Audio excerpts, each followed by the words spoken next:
Hello, my friends. Today, the Russians continue advancing into Ukrainian territory. There is a significant threat in the near future they might reach the Dnipropetrovsk region. Now, let's move on to the front lines because the situation here is catastrophic. We'll start with an overview on the Pokrovsk direction, where the Russians are actively pushing the front line toward the Dnipropetrovsk region, which is now just 13 kilometers away. Similarly, the Russians have captured the village of Zhovte and Novopustinka, so which is here, and are now engaged in battles for the village. The situation there is dire. Looking closer in the situation, it's evident that the Russians are practically at the Lisohirsk Dam, also known as Shevchenko Pond. They have approached it within 300 meters, so to put it mildly, the situation here is very difficult. In addition, the fighting for Novy Trud, then Dachinska and Lysivka continues. They are advancing on the outskirts of Myrnohrad, storming the villages of Promень and Myrolubivka. However, there have been no significant changes here yet, and the Russians are being held back. In the Pokrovsk direction, in the direction of Kurakhove, sorry. Yesterday, the Russians managed to capture the central part of the city and are now advancing westward to gain full control over it. Fighting also continues for Dachne, and from the village of Dalne across the fields, they are attempting to push further, aiming to force the Ukrainian forces to retreat from numerous settlements. Meanwhile, the battles for Rozliv persist, but the situation there remains unchanged. Regardless, the Russians are making progress, and for now, the Ukrainian forces cannot stop them. In the Velika Novosilka direction, the situation is equally catastrophic. The Russians are now directly breaching into Velika Novosilka from the west of the city. They are also attempting to extend the front line, storming the village of Novopil.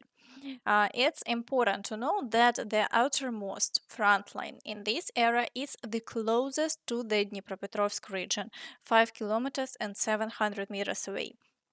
Considering that the battles are taking place practically within Novopil, the distance to the new region is reduced to approximately 4 kilometers and 800 meters. The situation has completely spiraled out of control, as confirmed by the Ukrainian forces too. They report that storm units of the Russians have entered Novy Komar. As a result, another road to Velika Novosilka has been physically cut off. Only one road remains to the west through Gulay-Pole, but it is already under the fire control of the Russians. Frankly, it seems their main goal isn't the encirclement of the village itself, but what lies north of Velika Novosilka. If they break through there, it will create a threat too severe it could physically enable access to the Dnipropetrovsk region. What to do? Who knows? Ask those who failed to fortify or prepare defenses to hold this onslaught of Russians. One strong point south of the village, this is madness. As we can see, friends, and the situation is catastrophic. In the Zaporizhzhia direction, there is currently no activity and even shelling has decreased.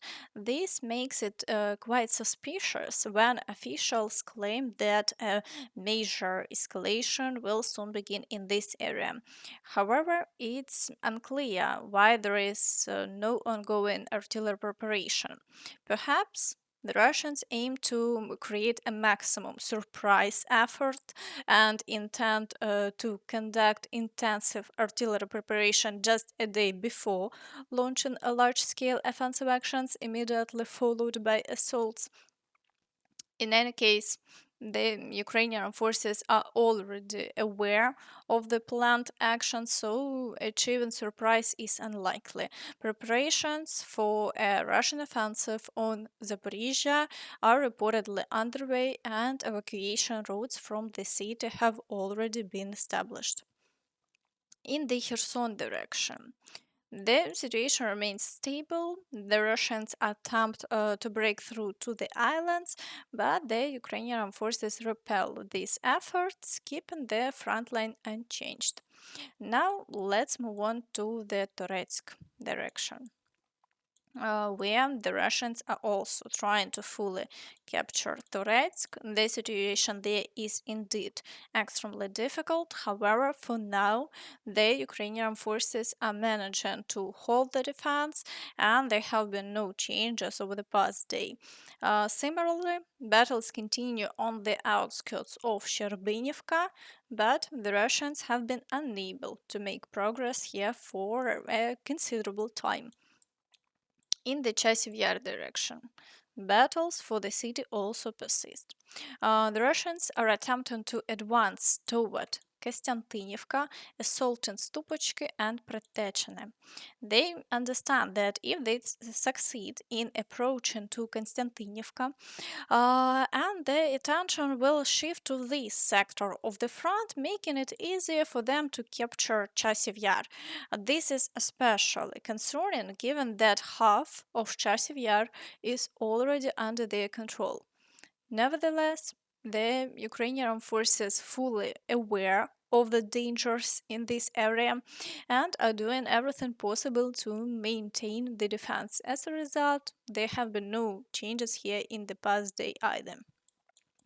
In the Siversk direction, there is also a lull for now, while even the number of shelling decreasing. We'll see what actions the Russians decide to take next.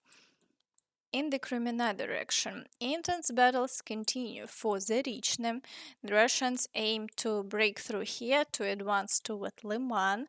However, the Ukrainian forces are still successfully repelling all attacks, and as I mentioned earlier, there have been no changes to the front line in this area for an entire month. In the Burova direction, fighting continues for Zaporizhzhia and Lozova, but the Russians have yet to achieve any success here. Further south, assaults on Kharkivka and Druzhilubivka persist, with attempts to break through toward Novosilka. However, no changes have occurred over the past day. In the Kupiansk direction, battles are ongoing for Kolesnikivka, with Russian forces attempting to advance from Pishane through the fields to align the front line. Nonetheless, the Ukrainian forces continue to repel all attacks, and the situation remains unchanged. In the Kharkiv direction, the Russians have intensified the activity and are attempting to break through along a new route, launching assaults on the villages of Hoptivka and Kozacha Lopань. The Ukrainian forces have already deployed reinforcements, halting the advance, but fighting continues as the Russians push forward. In the Vovchansk area, combat remains ongoing, though the front line remains unchanged. In the Kursk direction, the situation is stable. The Russians are not launching any new offensives, and the front line remains static with a noticeable decrease in the number of shelling incidents. Meanwhile, there is interesting evidence that North Korea is supplying Russia with various types of weaponry at full capacity. North Korea has reportedly transferred M91 rocket launch systems to Russia, capable of firing projectiles up to 60 kilometers, according to Forbes. Given the range of these systems, cities like Kharkiv, Sumy, Zaporizhzhia, and other frontline areas may be at risk. Commenting on this, Kovalenko, head of the CPD, stated that Russia is increasingly using North Korean weapons against civilians. At the same time, Biden's advisor has declared that the US will not be returning nuclear weapons to Ukraine, nor is such an option under consideration. So, Russian propagandists can rest easy. They had been deeply concerned about the possibility of nuclear arms appearing in Ukraine. And meanwhile, Ukrainian defenders are discussing Russia's military budget for 2025, which they say reflects Moscow's unwillingness to halt the war. The 2025 Russian military budget is yet another confirmation that they have no intention of stopping the war or engaging in negotiations. They've significantly cut social spending to increase military expenditures, but the population will endure it.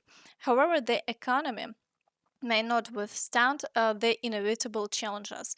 If our allies continue to support us without unexpected surprises, I believe that 4-5% monthly inflation for the Russian economy within 6-12 months will no longer seem unrealistic.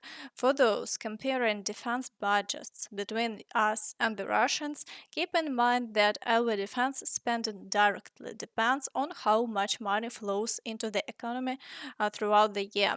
At the beginning of the year, our budget might allocate around 35-40 billion dollars for defense, but by years, and that figure could almost double depending on additional revenue sources.